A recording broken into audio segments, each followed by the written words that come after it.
Eh bien, salut tout le monde, c'est Twils et compagnie, on espère que vous allez bien.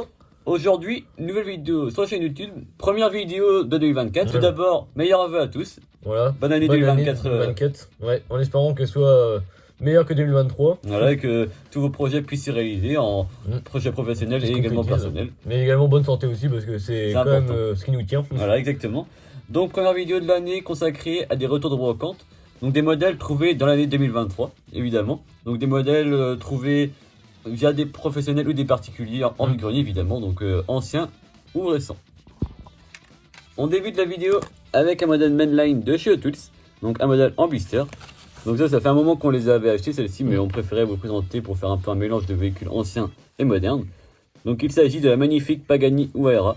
C'est vraiment une magnifique hypercar. Vraiment une des plus belles hypercars au monde. Ouais. Franchement, une magnifique voiture. Donc, sortie en mainline, donc dans la série Hot Wheels Workshop. Donc, on connaît vraiment, comme quoi c'est vraiment les années 2014, vers là. Vous avez les blisters de ce type-là. Donc, Parce que c'était sous 4 séries différentes. Voilà. Et puis également, même au niveau des couleurs, parce que c'est vraiment une couleur qu'on voyait sur plein de modèles différents à cette époque-là, des Huracan. Elle est sortie vraiment beaucoup d'exemplaires de cette couleur-là. Ouais, Exactement. c'est incroyable. C'était, je pense, un peu une nouvelle couleur de l'époque qui mettait sur beaucoup de moules en véhicule récent en tout cas. Ouais. Donc celle-ci a une histoire assez récente, sortie dès 2013, donc dessinée par Jun Imei. Donc au total, il y aura eu donc 17 variantes. La première est sortie donc en mainline, soit en grise mais également en rouge, avec des jantes J5 comme celle-ci, et fabriquée en Malaisie. En ce qui concerne du coup la note de 2014, elle est donc en mainline évidemment, jantes J5 également, et Made in Malaysia. Concernant le vrai modèle, il a été fabriqué à 150 exemplaires, le 0 à 100 est de l'ordre de 3 secondes 2, donc c'est vraiment pas beaucoup, franchement. Avec évidemment un V12 biturbo qui développe plus de 700 chevaux, donc c'est une belle hypercar, franchement, voilà, un beau modèle. Donc c'était déjà pas mal pour l'époque, mais maintenant on est arrivé à plus de 1000, enfin, ouais. Des poussières. Un moteur d'origine Mercedes, d'origine AMG, donc vraiment une belle voiture. Franchement, là, c'est le luxe à l'italienne qui est vraiment très intéressant. Ça, c'est vraiment l'excellence de l'automobile italien en général, et puis même l'hypercar, vraiment le summum de l'automobile. On poursuit avec un véhicule d'origine américaine. Il s'agit d'une Johnny Lightning. Donc ça, c'est la première qu'on présente sur la chaîne. On l'a également trouvé de grenier. C'est vraiment assez particulier comme miniature, parce que c'est vraiment...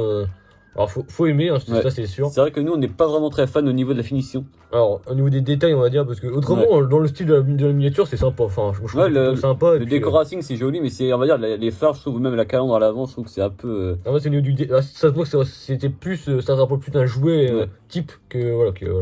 Elle a malheureusement pas les pneus en gomme, mais les jantes sont jolies quand même. Et elle a vraiment, quand vous l'avez en main, vous avez vraiment l'impression que c'est des pneus gomme parce que ça fait vraiment le même effet. Hormis que quand vous touchez, forcément... C'est en plastique. C'est en plastique, mais ça fait... C'est bien fait. Quand on se voit de face, en fait, il y a un petit débord comme les pneus en gomme, donc c'est vraiment sympa. Quoi.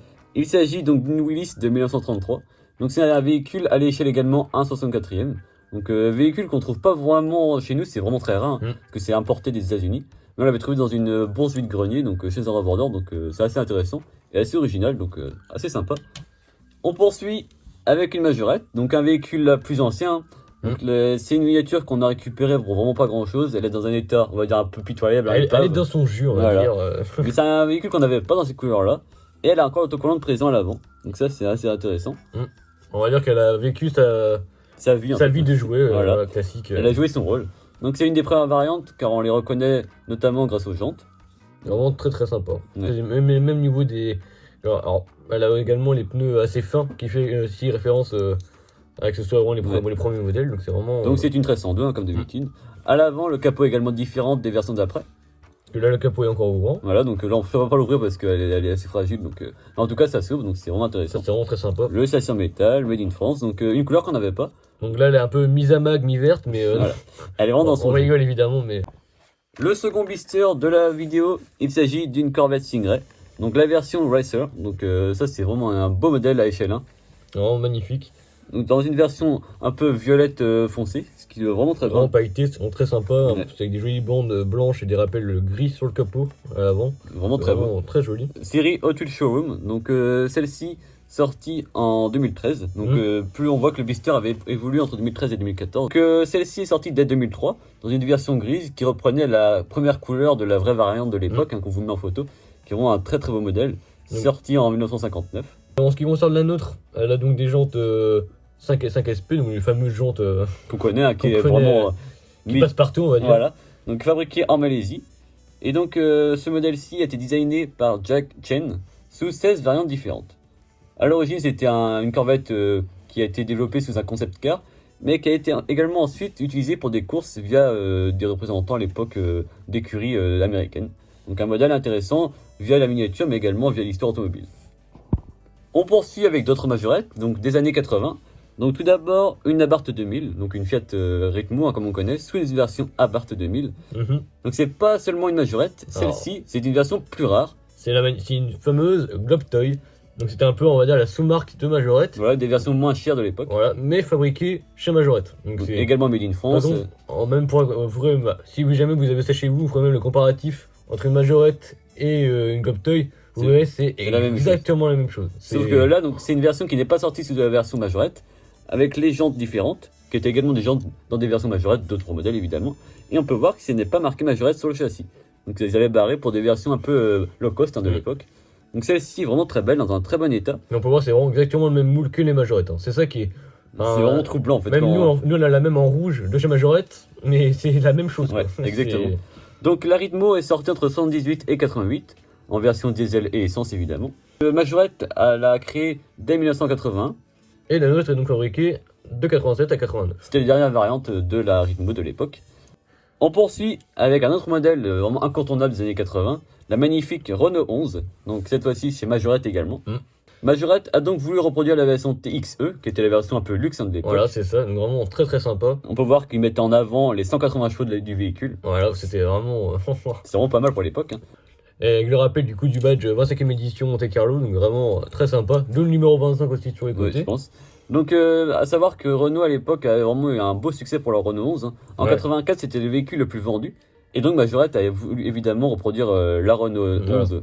Parce que c'était le principe même de la marque de miniature de reproduire des véhicules connus qu'on voyait dans la rue. C'est sûr. Donc, celle-ci est fabriquée en 88. C'est les dernières versions. À savoir qu'il y a également des versions blanches comme celle-ci avec le monogramme Michelin. Donc là, il avait disparu. Donc, je pense qu'après, c'est une histoire de typographie, de droit. Ça coûtait sûrement moins cher d'enlever. On peut voir qu'elle est en très bon état. Non, vous allez peut-être vous dire, oh mais tiens, c'est les mêmes jantes que le modèle précédent.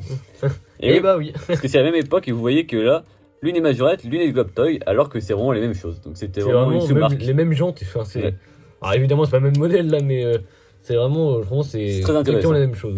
Donc celle-ci, on n'en avait encore aucune de la collection, donc c'est vraiment intéressant d'avoir un nouveau moule qui arrive dans nos Majorettes. Alors, et on peut voir aussi un petit détail également, le fameux toit ouvrant. C'est vraiment très... Qui est fonctionnel. C'est vraiment très appréciable comme petit détail. C'est ce qui fait aussi parfois la différence.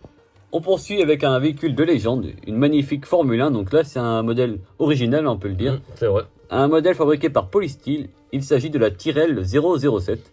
Donc une Formule 1 des années 70. Franchement, ça c'est vraiment très sympa comme trouvaille. C'est vraiment très intéressant parce que c'est vraiment... inattendu, je trouve. Et puis, bon, c'est vrai qu'à l'époque, il n'y avait pas beaucoup de Formule 1 qui étaient reproduites comme ça. En plus, là, c'est vraiment reproduit.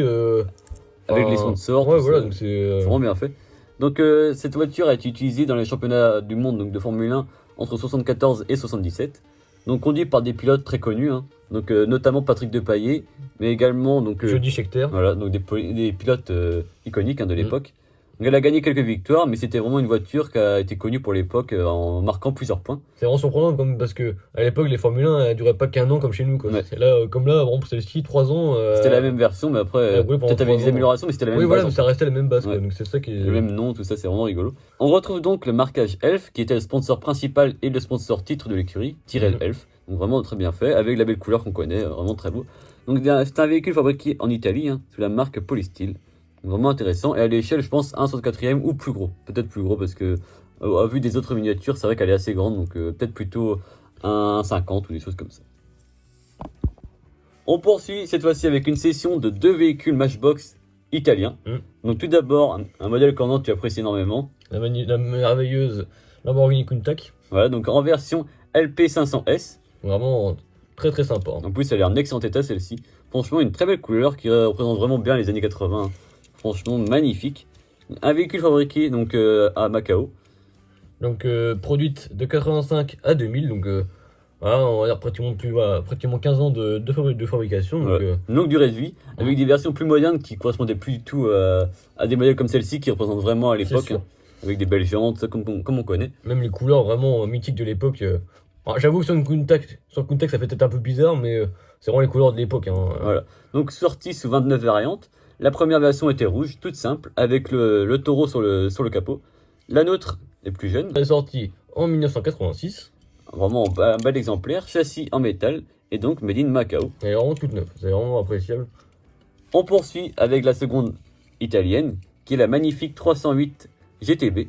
Donc un modèle également iconique, hein. Franchement celle-ci elle est également sortie sous plusieurs variantes chez Matchbox, versions, qui étaient souvent rouges on va dire, qui changeaient quelquefois les jantes ou, ou des fois le logo qui était des fois absent. Bah, ouais. Un peu comme sur la Testarossa notamment. Voilà c'est ça, il n'y avait pas vraiment beaucoup de différence mais c'était subtil on va dire.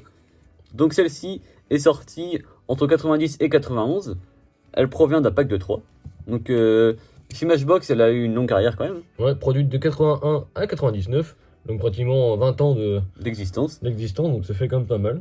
Donc sous 10 variantes différentes, avec des versions rouges comme on l'a dit, mais également des versions un peu fantaisistes. Alors, rien que par rapport à la Countach d'avant, celle-ci n'a eu que 10 variantes entre guillemets en plus de temps de fabrication que la Countach. Donc c'est vraiment pour dire qu'il y avait vraiment très peu de subtils. Les modifs étaient vraiment très subtils quoi. Ouais. Donc à échelle 1, ce modèle-ci a été dessiné par Pininfarina. On retrouve les courbes évidemment du designer. Avec le fameux moteur V8. Donc avec une vitesse max de 252 km/h. Donc un modèle iconique, qui a connu également un succès dans une série. Bah, comme la Lamborghini précédente, ouais. C'est deux modèles qui ont connu un succès fou à l'époque. On termine la vidéo avec deux Hot Wheels. Donc tout d'abord, une Mustang.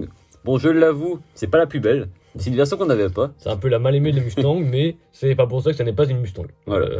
Après, ce qui fait qu'elle est vraiment pas très belle, c'est déjà la couleur. Franchement, voilà. Ça n'aide pas. Ça, et puis les jantes ça vraiment, on a un peu de mal. C'est typique de l'époque, de la génération de ces autos-là. Bon, après, ce qui est bien, c'est qu'elle est en excellent état. Elle commence déjà à avoir un certain âge, donc on est content de l'avoir pu la trouver en très bon état. Donc celle-ci est basée sur la version de 98, une version qui courait en IMSA GT, également en Trans Am, qui étaient des championnats de course américains de l'époque. Donc elle a été fabriquée sous 25 versions différentes. Donc c'est vraiment pas mal quand même. Voilà, exactement. Designé par Mark Jones. Donc sorti entre 98 et 2016. Donc pour dire qu'il y a encore, peut-être pas 10 ans maintenant, mais encore 8 ans de ça, c'est un grand produit. Donc c'est même surprenant quand même, parce que pour un ancien moule comme ça. Celle-ci est sortie donc en mainline en 99 dans la série graphique. Avec des jantes du coup SB, donc les magnifiques jantes. Hein. Franchement, celle-ci, heureusement qu'elle n'existe plus. Personnellement, c'est ma préférée. Quoi, mais Elle est également sortie dans la même couleur, mais avec des jantes 5SP. Donc ça changeait tout de suite la donne. Ouais, elle était déjà plus sympa, je trouvais, avec des belles jantes. Ça rentrait un peu plus dans le moule voilà. que là, vraiment, le combo, faut aimer. C'est spécial. Elle a le châssis en plastique, mais vraiment, autrement en très bon état, donc c'est intéressant. Et donc, le dernier modèle de la vidéo, on retrouve le moule mythique, donc la Purple Passion. Donc ça, franchement, c'est vraiment sympa. Je pense que c'est un des moules qui a rendu connu Hot Wheels. Voilà, donc dessiné par l'iconique. C'est Larry Wood, ton nom, c'est ça. Dessiné par l'iconique Larry Wood, comme évidemment. Donc celle-ci est en excellent état. Franchement, magnifique. Alors là, c'est pareil, faut aimer, mais... le style est vraiment... là, c'est vraiment psychédélique. Avec vraiment les yeux sur les côtés. Donc vraiment, voilà, c'est... Châssis en plastique. Mais vraiment, moi, vraiment dans l'état où elle est, en plus, c'est vraiment... c'est intéressant. Magnifique. Donc on l'avait pas sorti en 2001, donc avec les jantes 5 SP, comme d'habitude. Hein, avec les flammes... Oh là là. Ouais, le dessin est vraiment très bien fait, je trouve. Ouais. C'est une belle recherche de style, c'est vraiment intéressant. On peut voir que c'est spécial, mais c'est vraiment dans le thème Hot Wheels, comme on aime bien. Celle-ci est donc fabriquée en Malaisie, et donc une des versions qui commence déjà à dater maintenant, parce que la première est sortie en 90, et celle-ci est sortie en 2001. La vidéo touche à sa fin. Si elle vous a plu, n'hésitez pas à lâcher un pouce bleu, à vous abonner sans oublier la petite cloche pour ne louper aucune prochaine vidéo. Concernant le tirage au sort de Noël, la vidéo arrive évidemment. Oui. La vidéo de Léac également va arriver. On a eu un peu de retard, on voulait attendre d'avoir des belles images pour tout ça, mais ne vous inquiétez pas, tout va arriver dans les prochaines semaines. N'hésitez pas également à nous dire dans les commentaires quel était votre modèle préféré de la vidéo. Ça fait toujours un plaisir d'échanger avec vous sur le sujet. À plus. À plus.